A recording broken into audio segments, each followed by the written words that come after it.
नमस्कार दोस्तों, मैं अंकुर उपाध्याय स्वागत करता हूं आप सभी का आपके अपने YouTube channel share market analysis में।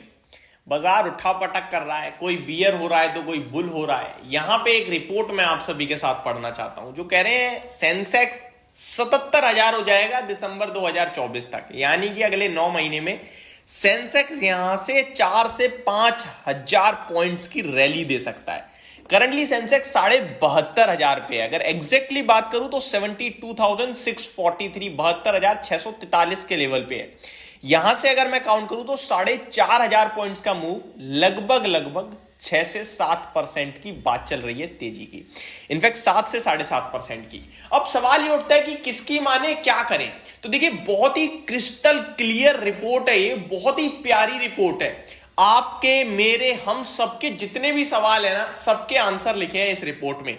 और ये रिपोर्ट एकदम कॉपी पेस्ट वीडियो है, यानी कि मैं यहां पढ़ रहा हूं, आप सभी के साथ डिस्कस कर रहा हूं। इसमें मेरा पर्सनल ओपिनियन कुछ भी नहीं है।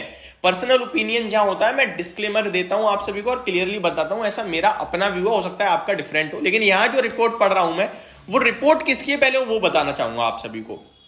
वो रिपोर्ट पहले मैं बता दूं, ईटी मार्केट्स यानी इकोनॉमिक टाइम्स पे पढ़ रहा हूं मैं। और ये आपके लिए इन्वेस्टमेंट रिसर्च एंड एडवाइजर के डायरेक्टर हैं जिनकी रिपोर्ट है। इनका नाम है पवन, एग्जैक्टली पूरा नाम मैं चेक करना चाहूंगा, पवन कुमार नाम है। अब ये क्या कह रहे हैं इसको समझते हैं। Based on multi factor model we see Sensex at 77,400, that mean यहां से 5,000 पॉइंट मान लीजिए पूरा राउंड फिगर में, यानी कि ऑलमोस्ट 8% का मूव सेंसेक्स में देख रहे हैं बाय दिसंबर 2024। यानी अगले 9 महीने में सेंसेक्स 8% तक रैली कर सकता है, डायरेक्टली इनडायरेक्टली कुछ भी समझ लीजिए, पवन कुमार जी कह रहे हैं। अब इनका सिंपल और क्रिस्टल व्यू कैसे है वो मैं आपको बताता हूं। देखिए, इन्होंने सिंपल सी लैंग्वेज में पता है क्या बोला। रिपोर्ट बहुत लंबी चौड़ी है, अगर मैं इसे पढ़ूंगा तो आई थिंक बहुत वीडियो स्ट्रेच हो जाएगी, तो वो तो बहुत लंबी है, बट मैं आपको ये सिंपल सी लैंग्वेज में बताना चाहता हूं और कुछ वर्ड्स भी पढ़ना चाहूंगा।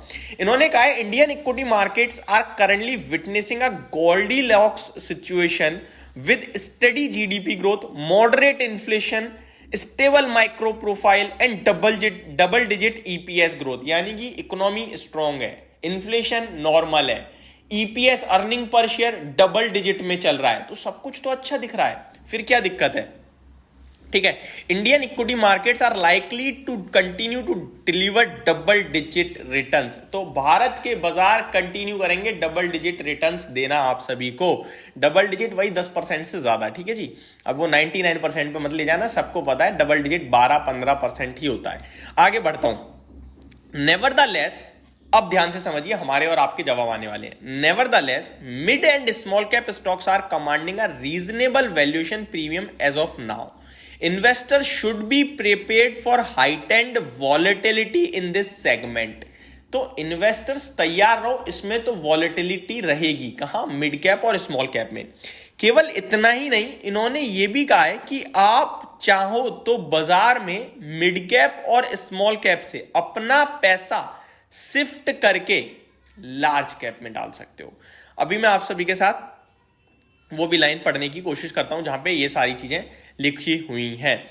आगे मैं आप सभी के साथ और भी चीजें पढ़ूं तो as far as short term expectations are concern, investors should stay away from predicting any short term price movement of की इंडाइसेस। जो मैं आपसे कह रहा हूं कि कुछ भी सोचो ही मत, कुछ भी प्रिडिक्ट करना मुश्किल है।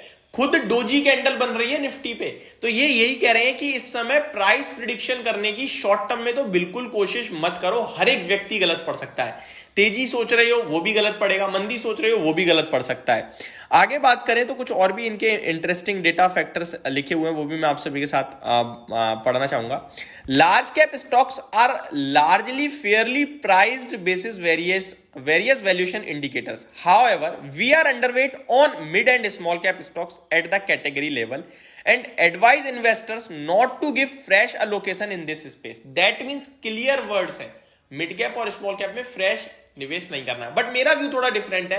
देखो, मिड कैप और स्मॉल कैप हम कह तो देते हैं, लेकिन मिड कैप स्मॉल कैप कोई चुनिंदा शेयर्स नहीं है यार। लार्ज कैप कुछ छोटे शेयर्स जरूर है, छोटे in the mean number of shares के हिसाब से। मिड कैप यार 5-6 हजार शेयर्स का एक ग्रुप है, उसमें सब थोड़ी ओवर वैल्यू है, तो वो एक थोड़ा डिफरेंट हो जाता है। बाकी इनका ये मानना है कि मिड कैप और स्मॉल कैप से थोड़ा सा फ्रेश कैपिटल ना डालें, लार्ज कैप में हम ओवर बुलिश हैं as compare to mid and small cap, क्योंकि लार्ज कैप फेयरली वैल्यूड है। तो ये क्लियर वर्ड है। तो हमारे जो सवाल है कि बाजार किधर जाएगा, कोई कोशिश मत करो, पवन कुमार जी कह रहे हैं सोचने की, क्योंकि प्रिडिक्ट कर ही नहीं पाओगे। हमारा जो सवाल है मिड कैप स्मॉल कैप में क्या करें, वहां ये कह रहे हैं जो है वहां ठीक है, लेकिन फ्रेश कैपिटल मत डालो। ये कह रहे हैं कि निवेश कहां किया जा सकता है, लार्ज कैप में किया जा सकता है। और सेंसेक्स कहां देख रहे हैं, 77,500 पे इस साल के अंत तक। होप आपको भी आपके सवालों के जवाब मिले होंगे। मुझे तो कहीं ना कहीं जो मतलब नॉर्मल व्यक्ति के हिसाब से दिमाग में सवाल चल रहे हैं वो यही है, और मेरे को तो पूरा पूरा सेटिस्फेक्शन है, क्योंकि मेरा व्यू भी कहीं ना कहीं मिलता जुलता ही है ऐसा ही। होप आपको सारी चीजें समझ में आई होंगी। Thank you so much for watching this video. Have a great day guys.